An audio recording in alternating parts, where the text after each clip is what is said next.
how gene or recombinant DNA technology was useful for us in healthcare biotechnology, wherein we talked about the insulin, then we talked about vaccine production, and the next field where recombinant technology is used was agriculture, where we make genetically modified species, okay, wherein especially the cotton has been modified and used, and it was a great success, and it's still used in India, BT cotton. And the next one is gene therapy.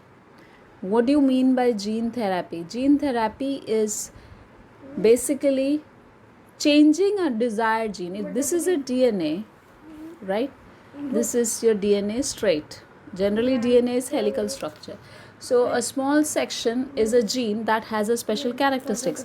Maybe let's say this particular section is responsible for creating a disease like heart disease, okay?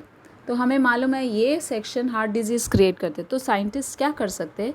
They can remove this gene and insert a better gene, okay, that will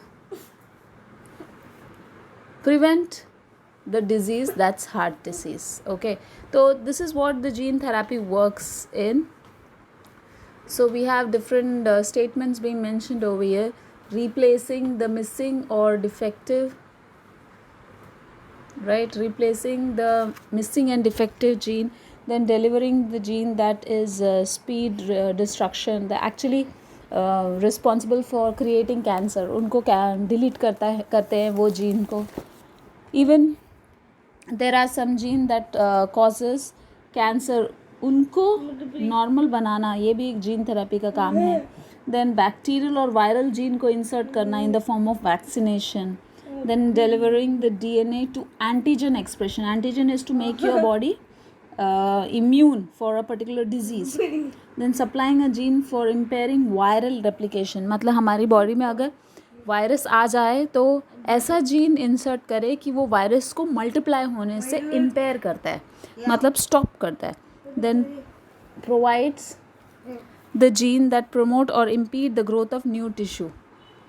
parent ऐसा gene डाल सकते हैं हम DNA के अंदर जिससे new tissues बन सकते हैं. Then genes that stimulate the healing of damage tissue. अगर there is an injury, there is some kind of complication, तो जो डैमेज टिश्यू है उनको अच्छी तरह हील करने की कैपेसिटी होती है कुछ जीन में. सो ये जो जीन थेरेपी है 2 प्रोसेस के थ्रू हो सकती है. मतलब व्हाट आर द बेसलाइन, कहाँ पे और कब हो सकती है? एक तो when the child is about to form, मतलब germ line में, in the early embryo stage, or before the child is born, in the sperm or even in the egg, there is gene transformation or gene therapy being done. Then somatic cell में भी कर सकते हैं, जहाँ पे हमारे bone marrow cells, liver cell और lungs के सेल के अंदर हम मॉडिफिकेशन करते हैं, modification of somatic cell, changes of somatic cell, right. So next field, this is the 4th field where gene or recombinant DNA is used, is GMO. GMO का मतलब होता है जेनेटिकली मॉडिफाइड ऑर्गेनिज्म. मतलब जो उसका normal gene है उसमें से हमने नया जीन ऐड किया है या हटाया है, कुछ ना कुछ मैनिपुलेट किया है. So please read this. These are living organism whose genetic material has been artificially manipulated in the lab through genetic engineering. Why genetic engineering and why not chemical engineering? Because हमने उसके DNA को alter किया है. Chemical होता तो हमने कुछ नया बनाया बोल सकते हैं, है ना. जो ऑलरेडी है उसके अंदर हम चेंजेस किए. देन कॉम्बिनेशन बनाते हैं, पौधे बना सकते हैं, एनिमल्स बना सकते हैं, वायरस बना सकते हैं जो हम देख रहे हैं, राइट. एंड ये सारे तरीके से हम GMOs बना सकते हैं. GMO is like producing something which is not available in the nature, genetically modified organism. Then something very interesting now which has been done, apple को कट करने के बाद, let's see, has a resistance to browning in apple, right. ये एक quality Apple के अंदर, trait Apple के अंदर फाउंड आउट किया है, that is through genetically modification. नया एप्पल जो बना है, मतलब GMO Apple, right, modified Apple जो बना है, उसको आप कट करके रख दोगे ना तो वो ब्राउन नहीं होगा। एक नॉर्मल एप्पल आप कट करके रखोगे, सुबह कट करोगे, विद इन 15 और हाफ एन आवर वो ब्राउन हो जाएगा, right. So that browning, resistance to browning in apples has been created. So बहुत फ़ायदा हुआ है despite of all this. There was increased yield, benefit of GMO, ये question आ सकता है। Offered increased yield, drought tolerance, मतलब कम पानी होगा तो भी पौधे उग जाते हैं। Enhanced nutrition, better nutrition आया है, और कंज्यूमर बेनिफिट के हिसाब से और भी बहुत सारे फ़ायदे, right. That's what is the benefit of GMO, ये क्वेश्चन आ सकता है। अब GMO में जो पौधे बनते हैं, जब पौधे बनते हैं उसको हम बोलते हैं ट्रांसजेनिक प्लांट्स, जो नई वैरायटी बनते हैं। तो सबसे पहला ट्रांसजेनिक प्लांट था tobacco. First transgenic plant was tobacco. Okay, हमारी जो पीढ़ी है, मतलब humans, what they do, they are dependent on agriculture, and that is how their population is increasing, and agriculture is the main support system, right, for the growth of mankind, we could say. So when you talk about the different transgenic plants, the first transgenic plant you have to remember is tobacco, and we have worked on these also. They found new forms of wheat, rice, corn, potato, etc. But okay, it's not something very difficult. 60 varieties से ज़्यादा पाए गए हैं, transgenic has been formed. So ये याद करो, important question. First transgenic plant is tobacco, and then 60 more has been worked on. That is maize, oats.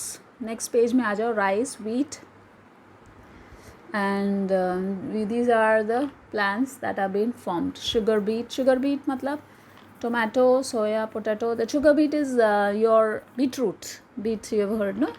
Then grapes, brinjal, cotton. Cotton तो India में बहुत commonly यूज़ किया जाता है, but ये जो खाने की चीज़ें के बारे में बताया ना, ये हम लोग अभी यूज़ नहीं कर रहे, because there are so many ethical reasons. बहुत एलर्जी होगी इन सारे फूड के अंदर, क्योंकि slowly the gene has been changed, no?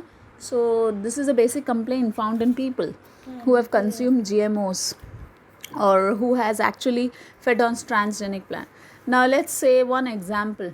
GMO plant का एक सबसे important example है advantage of GMO plants. अब एक छोटा सा एग्जाम्पल इन्होंने दिया है, एडवांटेज, इंसेक्ट रेसिस्टेंट और इंसेक्ट पेस्ट रेसिस्टेंट। अब कोई पौधे में अगर बार बार एक कीड़े बार बार ही लग रहा है, तो हम क्या कर सकते हैं? कीड़े को कितना मारेंगे? उसको मारने के लिए हमने कितना केमिकल यूज़ करना पड़ेगा? तो केमिकल की वजह से सॉइल पोल्यूट हो जाएगा। सो नाउ GMO फूड के फॉर्म में क्या बनाया गया?